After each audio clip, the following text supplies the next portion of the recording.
Okay, let's try this again. Shaman's proving possibly the hardest class to take Sapphiron down with. The removal just does not... There's so much removal, and yet so often it just doesn't line up. You need to keep hitting the spell power totem. You need the Necronites to kill valuable things and have the right answer. I haven't really got any Necronite value. I think that's been the main flaw. May as well overload ourselves now, I think.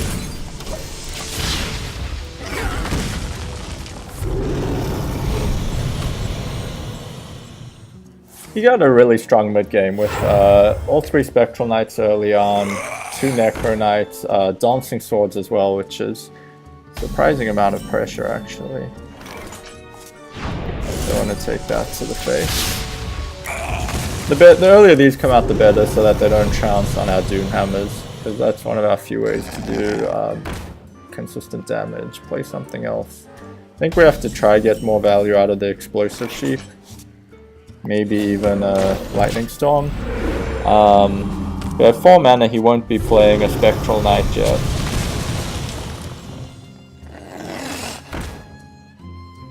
Mind if I roll need?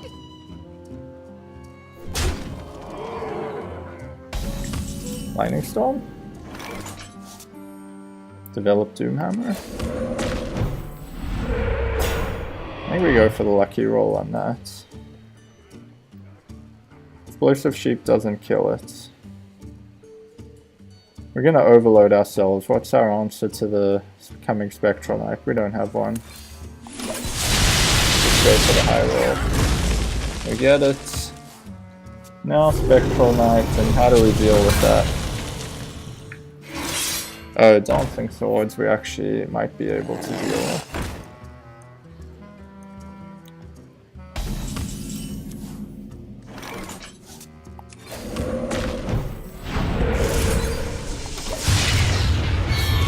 Seven. Tink Master Overspark. Join me in death.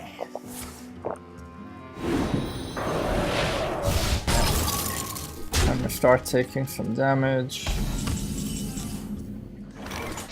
Alright, we definitely want to not overload so that we can Alakir into that next turn. We can't do anything to buy ourselves life right now is the problem. These all overload. This doesn't do anything good. That could turn that into 5-5, which is worse for us. Strange as it seems, we do nothing and pray he plays a I was gonna say a Spectral Knight next to this. Oh man, that's too much damage.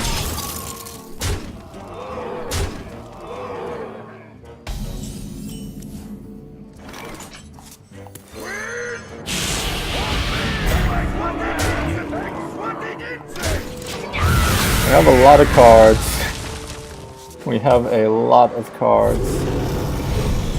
We've been very efficient. But we're gonna die anyway, we really want to heal bot. We don't have a heal bot. 1, 2, 3, 4, 5, 6, 7, 8, 9. We're not gonna overdraw. But I think we start getting ready to do damage. And the Skeletal Smith would be bad.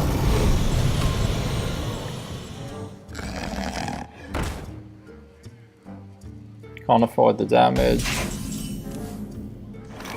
So elements guide me. Elements guide me. He's probably not going to get to the point where he has multiple minions out. And we have 2 Explosive Sheep, so I think we just go with that.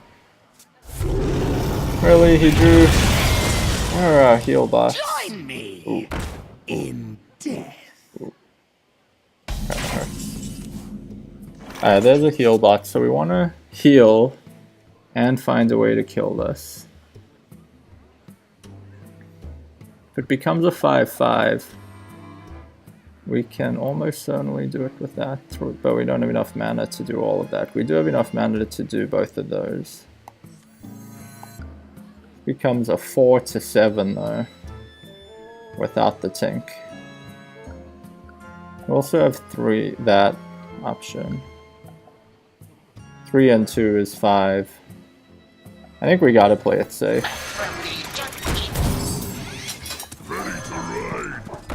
Maybe we'll use this actually. No, that was dumb. We passed up on a lot of damage with this.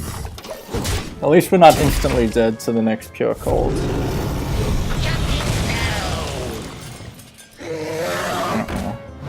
Oh, now it does 9 if he draws it. He doesn't.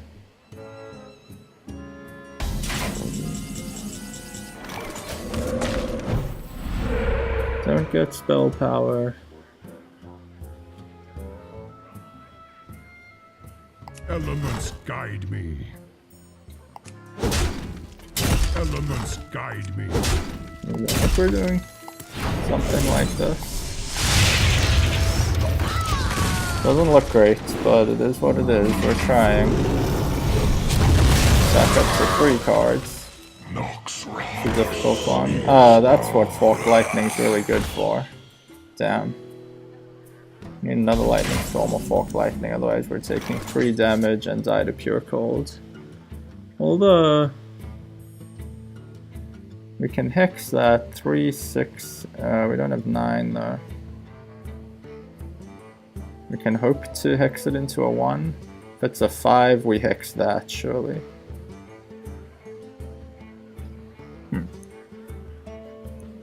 Can we kill that first?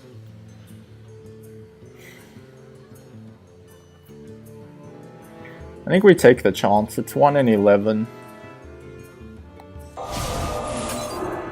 Well, we can crackle that. Devil Saw. Yeah, I think that's actually the right play. Bad as it looks. Whoops, should have attacked with that first. Misplay. Elements guide me. Damn it, missed 4 damage. Ah, this is rough as always. Oh, didn't have anything. Elements guide me.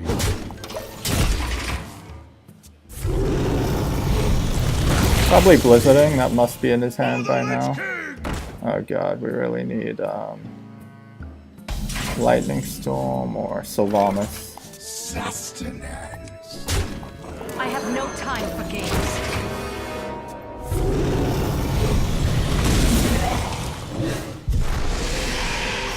For the Lich King!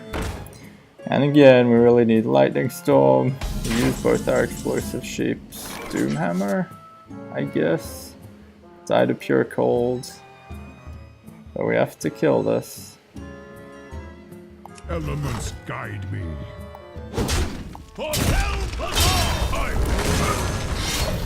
Die to Pure Cold, 1 in 8. Join me. That I guess we're hexing. See what Skeletal Smiths. We really need the other heal bot. Could Lava Burst that. We want to accelerate our fatigue though. I don't think we can afford to.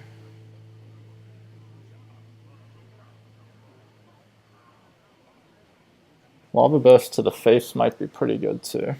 Elements guide me. Elements guide me. It's a race between Pure Cold and Heal Bot. Mind if I roll need?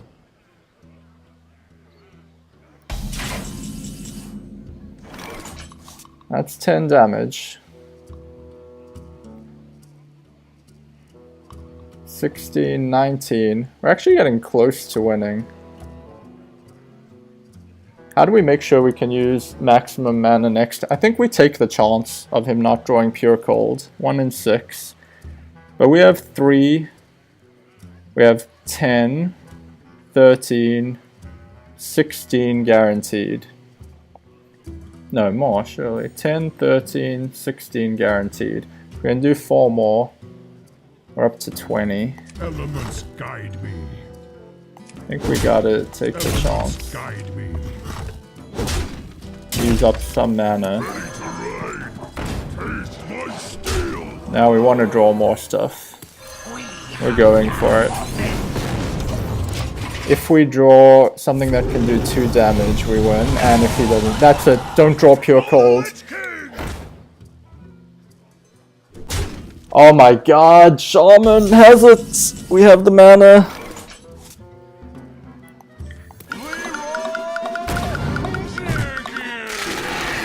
Oh man, that was a really tough call. But yeah, I knew we had to go for it. And we were lucky he didn't draw his remaining Pure Cold. We're also unlucky not to have lost our extra heal bar. But we get it. Sapphiron goes down to Shaman. I'm very relieved, because I think Shaman might be the worst class to actually take out Sapphiron. Anyway, let's take a look at the deck that finally did it. I called it Collapse Shaman because it used to be Burst Shaman, and then I realized my goal needs to be to just handle his board, fatigue him out, as opposed to bursting him down, even though as it happened, primarily because of the weapons, the Doomhammers, and the fact that as Wind Fury can combo it with Rockbiter, we do have the chance to burst him down. Forked Lightnings are like mini AoE. They can sometimes be gold when he plays a Shade of Naxxramas and something else, or like 2 Fairy Dragons, but sometimes they're also really difficult to get value out of. You so often with Shaman in this deck end up, you're practically praying for a Spell Power Totem every turn, because so much of your damage just doesn't quite do what you want. You'll have a Forked Lightning when he has a Skeletal Smith on the board, and a Mana Worm. You'll have a Lightning Bolt when he has a Dancing Swords on the board. You'll have a Lava Burst when he has a Necronite on the board, etc. Anyway, Lightning Bolt, good removal. Whether to use Lightning Bolt or Rockbiter if you have both is a really tough call. You kind of want to save your Rockbiter for a potential burst with Doomhammer, but there are times where you don't want to overload. Like if you know you're going to want to play Healbot next turn or Sylvanas or something, you don't want to use Lightning Bolt now. So it's a tough call, it takes experience. Stormforged Axe, just more early removal. The problem is you're taking the damage to the face, and the problem with this deck is you don't quite have enough heal, so you're usually going to die by the end of the game and not truly get him to fatigue in my experience.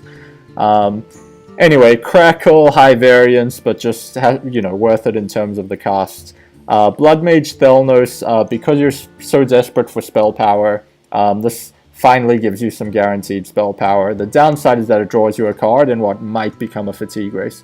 Explosive Sheep, very cheap AoE. Nerubian Egg becomes a 4/4 and can trade with something or eat up a Frostbolt. Hex is an interesting one. You don't really want to use it on Necronites unless you're desperate, because you usually want to get value out of killing them, taking out the things next to them. But sometimes a good target is just an Azure Drake, or a Necronite if nothing's next to it and he's kind of top decking, so you know you're not going to get much value from it. Also a Skeletal Smith, if it comes out while your Doomhammer's present, it's worth hexing that usually. Lava Burst is basically in there to deal with Necronites, even though it's not quite enough damage, but in a pinch it can also go face. Lightning Storm, you're pretty much your best AoE, though again you're almost always praying for spell power, and the overload does hurt quite a bit. Tinkmaster's a bit of a funny one. It's nominally in there to deal with a what's it called? Spectral Knight, because if it turns it into a 1/1, great, but even if it turns it into a 5/5, maybe you have a Lava Burst waiting or something, at least you can target it now. Or, a Crackle and Hope, but and it's a 5/5, but yeah, so that's what Tinkmaster's in there for. Again, high variance. Wolf Rider, just cheap removal, essentially another Lightning Bolt that's overpriced. Doomhammers are really good because between the two of them, you're doing 32 damage to his face and putting him in a position where you might be able to burst him down, or if it gets to a fatigue war and he's a bit ahead of you, you might be able to win the fatigue war. As soon as you equip this, just start going face. Even if you don't save it to only hit minions, you just start going face unless you need to remove something like a Fairy Dragon, whatever. Be careful of Skeletal Smiths. If you haven't seen both, you don't want to just play this if you don't have like a Hex or something. You might need to be careful if you're really trying to optimize your chance of winning the game. Heal bots counter his pure cold, though it's still not quite enough. This deck might benefit from finding one spot for another Earthen Ring, maybe two. Not sure what I would take out though. In practice, the hexes are kind of weak, even though they seem so good in theory. But still. Leroy is nominally in there to take out a Spectral Knight. Bam, 6 damage guaranteed. And the 1/1s you hope you'll have some other answer for between Doomhammers, Stormforged Axe, Explosive Sheep, Lightning Storm, Forked Lightning, etc. But, you know, if you top deck him and you need 2 damage, that's pretty cool too, as we saw in this game. Sylvanas is in there to take out a Spectral Knight and actually get 1 attack with it as well. When a Spectral Knight's the only thing he plays, you drop Sylvanas as soon as you can. Alakir also takes out a Spectral Knight or a Necro Knight. It does 6 damage to either of them. That's pretty damn good. It can actually target Spectral Knights because it's just attacking, and it can kill a Necro Knight, which has valuable things on either side. Pretty good card, but again, if you have this in hand, you need to really watch out for overload. It's very easy to overload yourself, so you will not be able to play this on turn 8. That's the deck. It's not easy. It took me a few attempts. The first couple of games, I have to admit, just didn't go well at all. But if things go your way and with a bit of luck, it can take Sapphiron out. And we've finally done it with Shaman. Just 2 classes left and then a deck of common cards only. See you next time.